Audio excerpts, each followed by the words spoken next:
I'm a panelist on a lot of live shows. I weasel onto live shows all the time. Sometimes it's just one time ever, and other times I'm a regular. Now, some people out there will say that these shows that have the regular panelists were a clique. And to some extent, you're right. Some of these shows only invite their friends. It's a clique. It's an echo chamber. It's that sort of thing. It's almost like high school where you can't sit at the table with them at lunch because you're not in the in crowd. I've dealt with that sort of thing. I've got friends that are like that. I don't like it. It's adolescent behavior out of men that are in their 40s and 50s, but it happens, okay? And I've been on shows like that, and I've seen the invites kind of trickle off and go away, or I've just plain decided I don't want to be a part of this. It doesn't mean that I don't like the people or I never associate with them or that sort of thing. It just means this isn't what I'm here for, guys. This clique thing. And then there's other live shows that I'm a regular on. We're not a clique. We'll invite anybody as long as, you know, you're not trying to do something to cause an issue that's going to get the host taken down off of YouTube or something like that, right? And I like the shows that are like that. Now, maybe we don't know you, so we invite you in off air and we kind of vet you a little bit. Or maybe the host just takes a chance on people. But I've seen some people put the link to the show out there in the live chat and take a chance.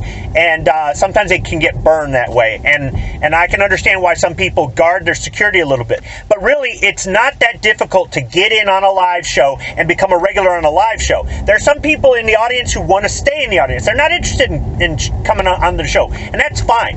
And if you make it clear that you don't want to show your face and you want to protect your anonymity, hosts will do that. Now, there are some hosts that are a little bit older, they're kind of senile, or there's panelists that are a little bit older and senile. If you let them know your real name, they will blurt it out on air. So I recommend you guard your security if that's important to you. But other than that, though, in general, these people will protect your identity if that's what you like. If that's the big reason why you won't come onto a live show. If you have stage fright, you'll get over it real fast, really. I've seen people that are new to the live shows that are quiet at first. After a while, they start to come out of their shell and they start to speak up. But anybody can come onto most of the shows that I am a regular on. I don't want to be in the shows that are echo chambers. I don't want to be in the shows that are cliques. But when I'm on the show, whether it's a one-time deal or whether it's where I'm a regular panelist on this show, if you ask me a question, I expect a fair opportunity to answer that question. If I counter your question with another question or questions, it's because I'm trying to understand the question better so I can give you a more accurate answer. If you don't like the fact that I am asking you a question in return so that I can get more information, you say just answer the question or something to that effect, I don't know that I want to be on a show like that. Or if I'm on a show where I'm asked a question or invited to speak my opinion by the host or another panelist, and they don't like what I'm saying, and they decide to talk over me, to shut me out, to shut me down, and to more or less take over, then I don't know that I want to be on a show like that. Now, I don't expect the host necessarily to protect me. Okay, it's their show. If they want to manage it a certain way, they will. And if they want to tell a panelist, hey, you're out of line, or hey, back off and let the other guy talk, or something like that, I agree with that. But if they also step back and go, these two are big boys, they can duke it out on their own, I agree with that too. But I just don't know that I want to maybe come back to that show or come back to that show for a while if this is the way they're going to be. Now, there are times where talking over somebody is justified, okay? If they're going off on a tangent, I can understand you talking over them to get them back on topic. Or if they're not answering the question with, I guess, a direct answer. They're not looking for more information. They're dodging the question by simply changing the direction of the conversation. Some people, when they're debating, that's how they'll win the debate. They'll change the direction of the conversation to something they can control.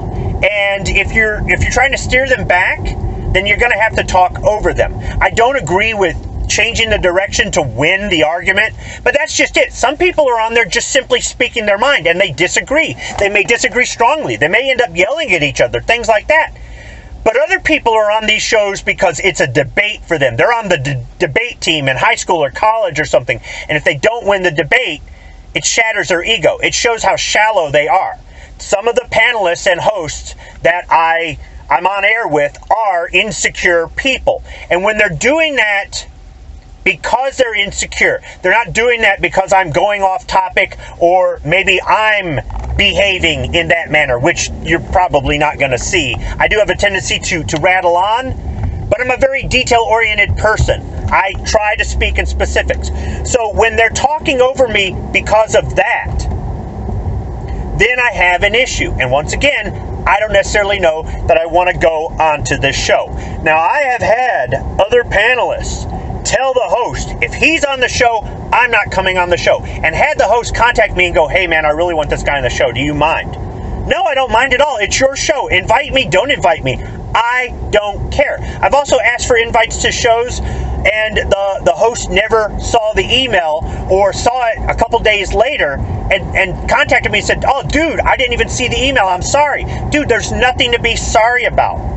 There's nothing to be... If you didn't see the email, you didn't see the email. If you didn't see the text, you didn't see the text. I don't have to be on a show. But when I'm on a show, my intention is to contribute wherever possible. And my expectation is to have equal time on the floor and not be used like some sort of punching bag. It's not that I can't handle it. It's why would I waste my time? I have better things to do with my time than be on a show where the host or another panelist is going to talk over me because they think this is debate club and they're so insecure they have to win. I am not there to change people's opinion. I am not there to convert people. I am not there to take over the show. It is not my show.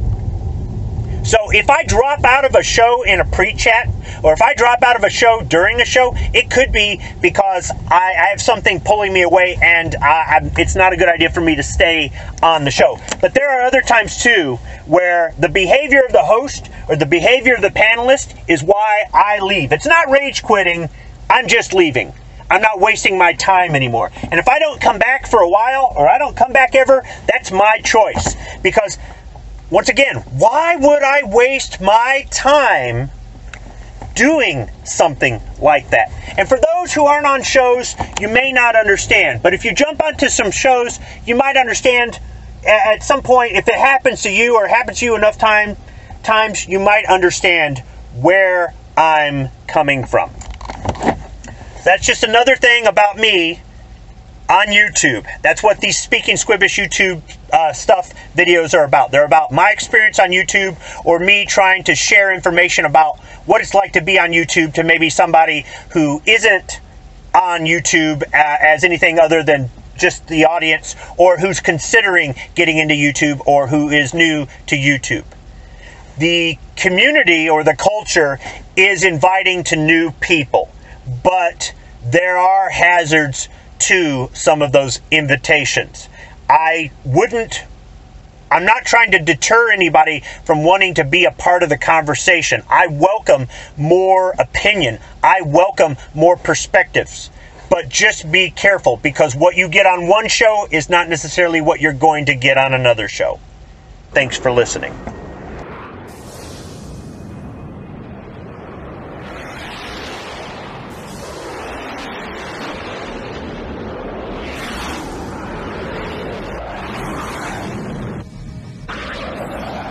Son of a bitch cut me off.